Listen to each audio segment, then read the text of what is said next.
বোনের বিয়ের কেনাকাটা করতে বাড়িপুর সিএসি ট্রেন নিয়ে। এটা আমাদের বাড়িপুরে দোকান।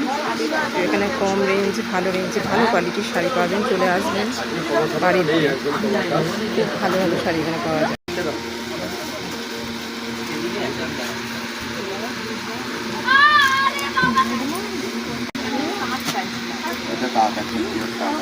এটা ভালো লাগছে, এটা ভালো লাগে, হলুদের কালারটা ভালো।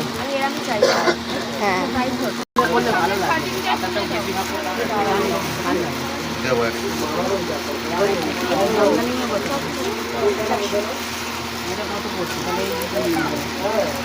এই শাড়িটা ভালো লাগছে, সবুজটা কালারটা খুব সুন্দর। আপাতত এই শাড়িগুলো আমাদের নেওয়া হয়েছে, একটা, দুটো, তিনটে, চারটে। প্রত্যেকটা শাড়ির কোয়ালিটি ভালো, আপনারা চাইলে এখানে। শাড়ির বিল হচ্ছে টোটাল এই কটা শাড়ি নেওয়া হলো।